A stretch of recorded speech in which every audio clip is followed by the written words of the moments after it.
Yo, what's going on, everyone? It's your boy Ben and JB from JBM Sports Media, and here we are continuing our MLB season projection series. We're going to keep moving on as we get continuing with these teams right here. We did the Cardinals last. Now we have the Anaheim Angels, the Los Angeles Angels.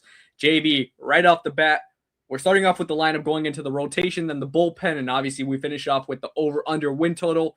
What do you think about this lineup? Because I see some that I really like in this lineup, to be honest.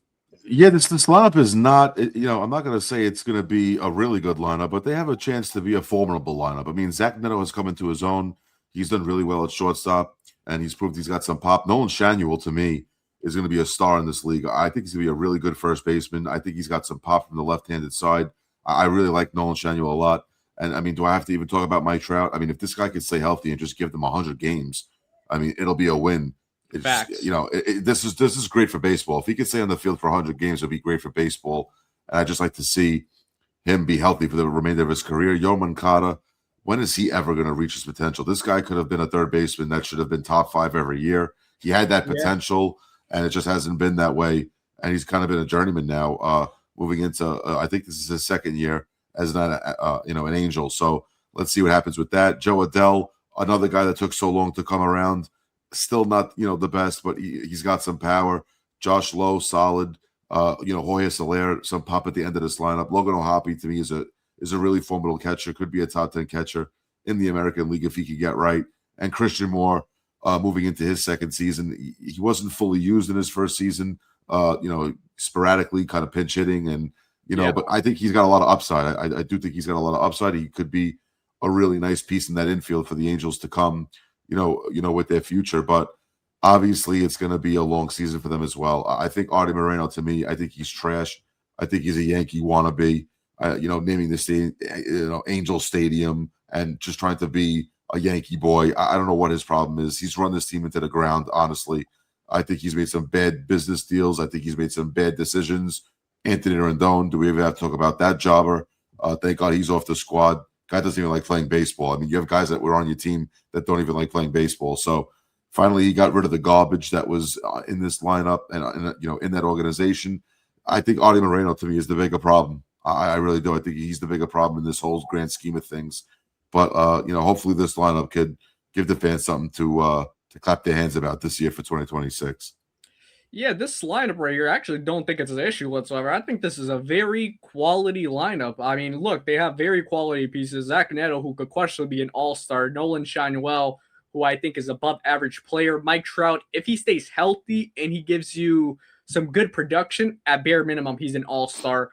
Yoan Moncada, obviously, he's an injury-prone player at this point. Joe Adell, coming off the best year of his career, a questionably an Finally. all-star year. If you look at his year last year, questionably an all-star year. Could he do it again? We're just gonna have to see. Josh Lau, who they got in the trade for, I believe it was that three-way trade with Gavin Lux. They got him from the Rays, so we'll see how he adapts. I do think that's a solid bat to pick up. Jorge Soler bringing power into the lineup. Logan O'Hoppe, who I think is a very underrated catcher at this point. Christian Moore, I think this is going to be a year where he does put it all together. Hopefully, he gets more playing time, consistent playing time now that we're in Heathos with the Brewers. So we're going to see Christian Moore more out on the field. So as long as he has a chance to prove himself, this kid is dynamic, and I think he'll do so. So I actually don't think the lineup's that big of an issue for them whatsoever. If these guys remain healthy, I think it could be a very formidable and fun team to watch. And especially if you have MLB TV, I would actually watch some Angels games because of the lineup, especially if Mike Trout does stay healthy. But where my concerns then shift to is actually the starting rotation, just a little bit or a lot, depending how you look at it and how much optimism you do have. You have Kikuchi as the ace, Jose Soriano at number 2, Reed Detmers at 3, Grayson Rodriguez and Alek Manoah rounding up this rotation. JV, what do you think about it?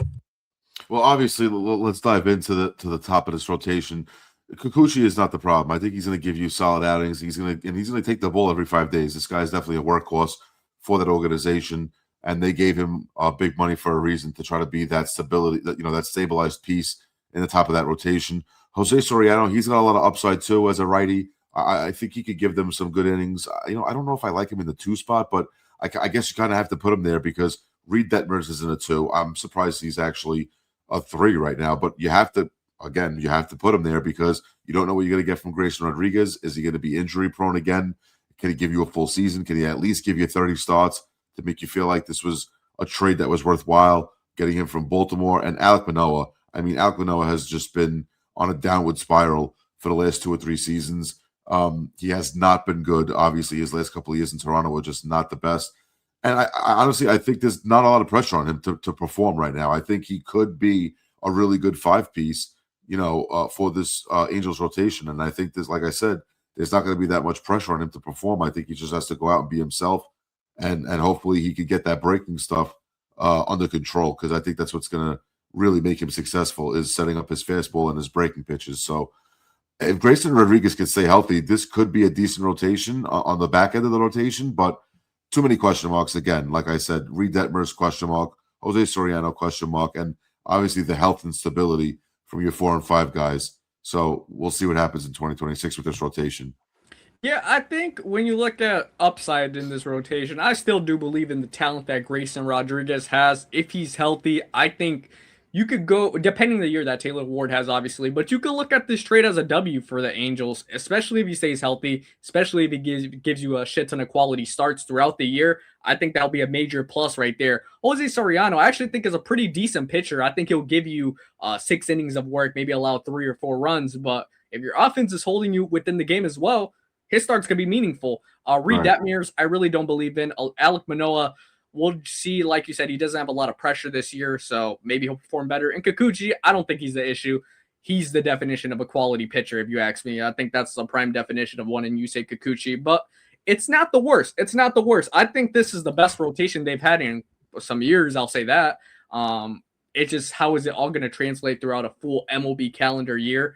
I think that's just something we're going to have to see, but definitely not the worst Angels rotation I've seen in some time. I'll say that.